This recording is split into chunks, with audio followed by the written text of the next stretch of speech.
નમસ્કાર, હેડલાઇન ન્યૂઝમાં આપનું સ્વાગત છે। હું છું શ્વેતા। વડોદરાના મોટા કરડા ગામેથી નકલી પોલીસ ઝડપાવાના મામલે કરજણ સીપીઆઈ પરમારે સિનોર પોલીસ મથકેથી પ્રતિક્રિયા આપી તથા સિનોર પોલીસની ટીમની કામગીરીને બિરદાવી છે।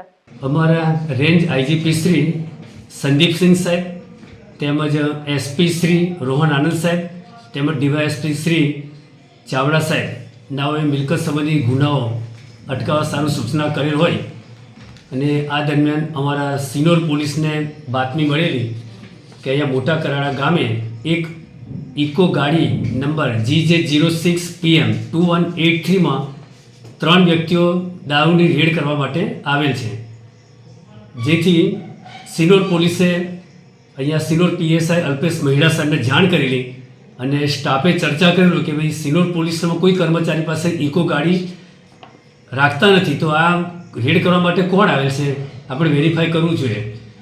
જેથી અલ્પેશ મહિડા સાહેબે પોલીસની ટીમને મોટા કરાડા ગામે રવાના કરેલી। તો ASI Shankarbhai, head constable Ravindrasinh, police constable Nareshbhai અને પોલીસ કોન્સ્ટેબલ વિપુલભાઈની ટીમ ત્યાં મોટા કરાડા ગામે પહોંચી ગયેલી। ત્યાં રામદેવ પીર ફળિયામાં ત્યાં ઇકો ગાડી જે ઊભી હતી એ સામેના ઘરમાં ચેક કરતા એક વ્યક્તિ નીચે જમીન ઉપર બેસેલ હોય અને ત્યાં 3 વ્યક્તિઓ ઘરમાં હાજર હોય અને જેઓ રેડ કરી રહેલ હોય, જેથી પોલીસના માણસોએ ત્યાં પહોંચી ગયેલા અને નીચે જમીન પર બેસેલ વ્યક્તિને પૂછેલું તો એણે પોતાનું નામ અશોકભાઈ રમેશભાઈ વસાવા જણાવેલું અને જણાવેલ કે પોલીસ મારા ઘરે દારૂ અંગે રેડ કરવા માટે આવેલી છે।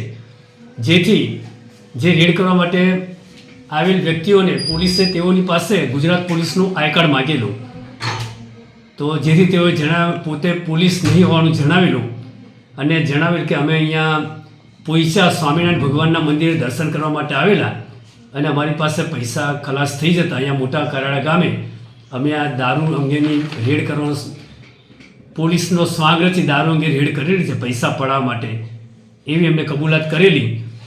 જેથી પોલીસના માણસોએ તેઓને કાયદેસર કાર્યવાહી કરી સિનોર પોલીસને લાવી કાયદેસર કાર્યવાહી કરેલ છે। જે આ 3 વ્યક્તિઓ જે પકડાઈ ગયેલ છે એમાં એક વ્યક્તિનું નામ છે જયેશભાઈ રમેશભાઈ રાજમલ, જે કપૂરે ચોકડી કૃષ્ણા હોટલ નજીકમાં રહે છે।